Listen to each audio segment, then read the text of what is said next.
ಸಮಾಜ ಕಲ್ಯಾಣ ಇಲಾಖೆ ಸಚಿವರಾದ ಡಾ ಎಚ್.ಸಿ. ಮಹದೇವಪ್ಪ ಅವರಿಗೆ ಸಫಾಯಿ ಕರ್ಮಚಾರಿ ಆಂದೋಲನ ಸಂಚಾಲಕರಾದ ಜಿ. ನಾಗೇಂದ್ರ ಅವರು ವಿವಿಧ ಬೇಡಿಕೆಗಳನ್ನು ಆಗ್ರಹಿಸಿ ಸಚಿವರ ನಿವಾಸದ ಎದುರು ಪ್ರತಿಭಟನೆ ಮಾಡಿ ಮನವಿ ಸಲ್ಲಿಸಿದರು. ಸಫಾಯಿ ಕರ್ಮಚಾರಿ ಮ್ಯಾಲ್ವೆನ್ಸ್ ಕ್ಯಾಲೆಂಜರ್ ಬಡ ಮಕ್ಕಳಿದೀವಿ ಸರ್, ನಾವೆಲ್ಲ ಒಂದು ಬಡ ಕುಟುಂಬ ಇದ್ದೀವಿ. ಅವ್ರಿಗೆ ನಾವು ಆಲ್ರೆಡಿ ಎಚ್ ಮಹದೇವಪ್ಪನವ್ರಿಗೆ ಮನವಿ ಕೂಡ ಕೊಟ್ಟಿದ್ದೀವಿ. ಕೆಲವಾರು ಮನೆಗಳಿಲ್ಲ ಸರ್, ಯಾರಿಗೂ ಮನೆಗಳಿಲ್ಲ. ಕೆಲವರು ಬಾಡಿಗೆ ಮನೆಯಲ್ಲಿ ವಾಸವಾಗಿದ್ದಾರೆ. ಅವ್ರಿಗೆಲ್ಲ 20-30 ಸೈಟ್ ಕೊಟ್ಟು ಅವ್ರಿಗೆಲ್ಲ ಪುನರ್ವಸತಿ ಕಲಿಸಬೇಕು. ಮತ್ತು ಆ ಮಕ್ಕಳಿಗೆ ಎಜುಕೇಷನ್ ಲೋನ್ ಕೊಡಬೇಕು. ಅವ್ರಿಗೆ ನಾವು ಏನೇನು ಸೌಲಭ್ಯ ಕೇಳಿದ್ದೀವಿ ಅದರಲ್ಲಿ ಕಮಿಟಿಯಲ್ಲಿ ನೀವು ಇಟ್ಬಿಡಿ ಸರ್. ಕಮಿಟಿಯಲ್ಲಿ ಇಕ್ಕಿ ನಾವು 21 ವರ್ಷ ಹೋರಾಟ ಮಾಡಿದ್ದೀವಿ. ನಾಗೇಂದ್ರ ಸರ್ ಮತ್ತು ನಾವು ಡೆಲ್ಲಿಗೆ ಹೋಗ್ತೀವಿ. ಜಂತರ್ ಮಂತರ್ ಕುತ್ಕೊಂಡು ನಾವು ಮುಂದಿನ ದಿನಗಳಲ್ಲಿ ವಿಧಾನಸೌಧ ಮುತ್ತಿಗೆ ಹಾಕ್ತೀವಿ. ಸಾವಿರಾರು ಲಕ್ಷಾಂತರ ಜನ ಸೇರ್ತೀವಿ. ಲಕ್ಷಾಂತರ ಜನ ಸೇರಿ ವಿಧಾನಸೌಧ ಮುತ್ತಿಗೆ ಹಾಕಿ ನಮ್ಮ ಬೇಡಿಕೆ ಈಡೇರಿಸಬೇಕಂತ ನಾವು ಇವತ್ತು ಮಹದೇವಪ್ಪನವ್ರ ಹತ್ರ ನಾವು ಮನವಿ ಮಾಡ್ತಾ ಇದ್ದೀವಿ ಸರ್. ಏನು ಉದ್ದೇಶ ಇಲ್ಲ ಸ್ವಾಮಿ, ಇದು ಕಾರ್ಡ್ ಕೊಟ್ಟು 12 ವರ್ಷ ಆಯಿತು, ಏನು ಮಾಡಿಲ್ಲ. ಬೀದಿನಲ್ಲಿ ಇದ್ದೀವಿ, ಫುಟ್ಪಾತ್ ಮೇಲೆ ಆ ಥರ ಇದ್ದೀವಿ. ಏನನ್ನ ಸಹಾಯ ಮಾಡೋಕ್ಕೆ ಹೇಳ್ತಾ ಇದ್ದೀವಿ. ಮಹದೇವಪ್ಪ ಅವ್ರ ಮನೆ ಮುಂದೆ ಮೆಮೊರಂ ಕೊಡೋದಕ್ಕೆ ಬಂದಿದ್ದಾರೆ. ಏನು ಉದ್ದೇಶ ಸರ್?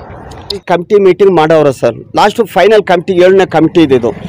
ಹೋದ ಸಾರಿ 31ನೇ ತಾರೀಕು ಕಮಿಟಿ ಮೀಟಿಂಗ್ ಮಾಡ್ತೀವಿ ಅಂತ ಎಚ್ ಮಹದೇವಪ್ಪ ಇದರಲ್ಲೇ ಮಾಡಬೇಕು ಅಂತ ಆದೇಶ ಮಾಡಿದ್ರು ಸರ್. ಕೊಟ್ಟಿದ್ರು ಡೇಟ್ ಕೂಡ. ಆ ಡೇಟು ಮತ್ತೆ ಹಿಂದಕ್ಕೆ ಹಾಕಿ 30ನೇ ತಾರೀಕು ಹಾಕಿದ್ರು ಸರ್. ಸರಿ 30ಕ್ಕಾದರೂ ಮಾಡ್ತಾರಲ್ಲ ಅಂತ ಹೇಳಿ ಮತ್ತೆ 30ಕ್ಕೆ ನೋಡಿದ್ರೆ 8ನೇ ತಾರೀಕು ಹಾಕಿದ್ರು. 3 ಸಾರಿ ಹಾಕಿದ್ರು ಸರ್.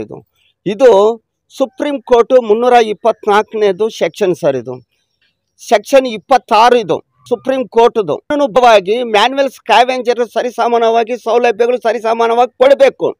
ನಾನು 20 ವರ್ಷದಿಂದ ಹೋರಾಟ ಮಾಡ್ಕೊಂಡು ಬಂದು 15 ವರ್ಷ ಹೋರಾಟ ಮಾಡಿರೋದು.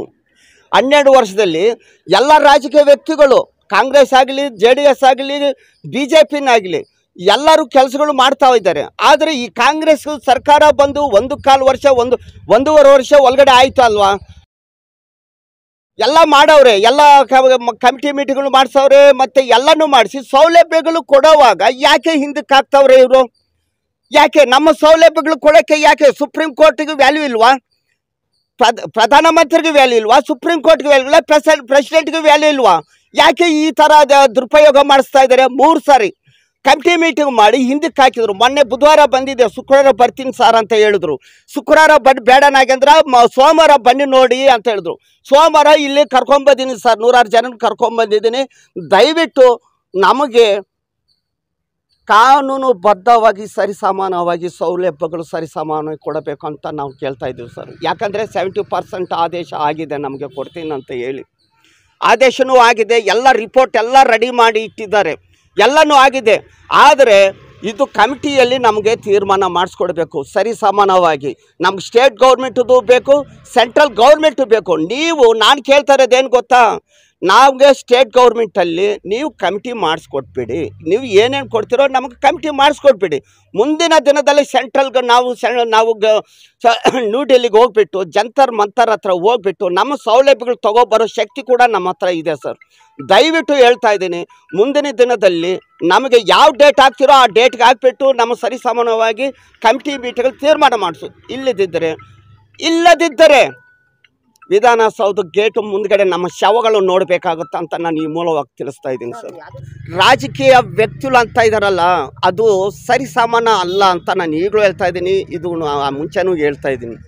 ರಾಜಕೀಯ ವ್ಯಕ್ತಿಗಳು ಕಾರಣ ಏನಂದರೆ, ನಮ್ಮದು ನಿಗಮದಲ್ಲಿ ಮ್ಯಾನ್ಯುವಲ್ ಸ್ಕ್ಯಾವೆಂಜರ್ಸ್ ಸತ್ತೋದ್ರೆ ₹1 ಕೊಡೋಕ್ಕೆ ಯೋಗ್ಯತೆ ಇಲ್ಲ ಸರ್. ರಾಜಕೀಯ ವ್ಯಕ್ತಿಗಳಿಗೆ ಎಲ್ಲ ಕ್ಲೋಸ್ ಆಗೋಗ್ಬಿಟ್ಟಿದೆ, ₹1 ಇಲ್ಲ. ಮನೆಗಳು ಬಿದ್ದೋಗ್ಬಿಟ್ಟಿದೆ. ಮ್ಯಾನ್ಯುವಲ್ ಸ್ಕ್ಯಾವೆಂಜರ್ ಮನೆಗಳು ಬಿದ್ದೋಗಿ ಮನೆಗಳು ತಾರ್ಪಲ್ ಶೀಟ್ಗಳು ಮನೆಗಳು ಇದೆಯಲ್ಲ, ಆ ತಾರ್ಪಲ್ ಶೀಟ್ಗಳು ಆ ಜನಗಳು ಹೆಂಗೂ ಒದ್ದಾಡ್ತಾ ಇದ್ದಾರೆ ಅಂದರೆ ಪರಮಾತ್ಮನಿಗೆ ಗೊತ್ತು ಸರ್. ಅದು ಮ್ಯಾನ್ಯುವಲ್ ಸ್ಕ್ಯಾವೆಂಜರ್ಸ್ಗಳಿಗೆ ಆ ಮಕ್ಕಳಿಗಾಗಲಿ ಅವ್ರ ಮಕ್ಕಳಿಗೆ ಸ್ಕೂಲ್ ಫೀಸ್ ಕೊಡೋಕ್ಕೂ ಕೂಡ ಆಗ್ತಾ ಇಲ್ಲ.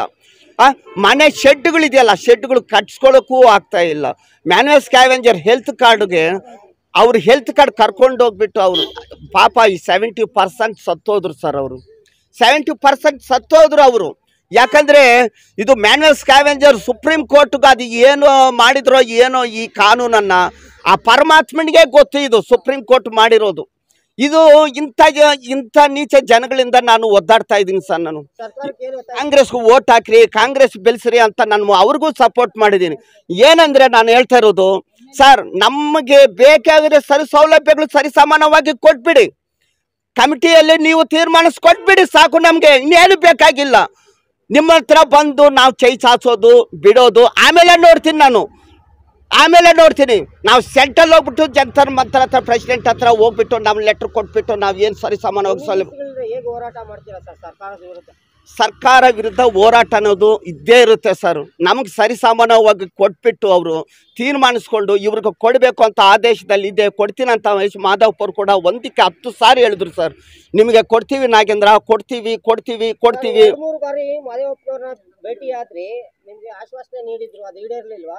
ಇಲ್ಲಿ ನೀಡೇಲಿಲ್ಲ ಸರ್. 3 ಸಾರಿ ಕಮಿಟಿ ಮೀಟಿಂಗ್ ಮಾಡಿಸಿದಾರಲ್ಲ, 31 ಆಯ್ತು, 30ಕ್ಕೆ ಕೆಳಗಡೆ ಹಾಕಿದ್ರು, 8ನೇ ತಾರೀಕು ಆಯ್ತು, 8 ಏನು 3 ಸಾರಿ ಮಾಡೋರು ಸರ್. ಈ ಸಾರಿ ಆದರೂ ಕಮಿಟಿ ಮಾಡಿಸಿ ದಯವಿಟ್ಟು ನಮ್ಮ ಸರಿಸಮಾನ ಸೌಲಭ್ಯಗಳು ಮಾದೇವಪ್ಪ ಸಾಹೇಬ್ರಿಗೆ ನಾನು ನಿಮ್ಮಿಂದನೇ ನೀವು ಬಡವರನ್ನು ಬದುಕಿಸಿ ಅಂತ ನಾನು ಹೇಳ್ತೀನಿ.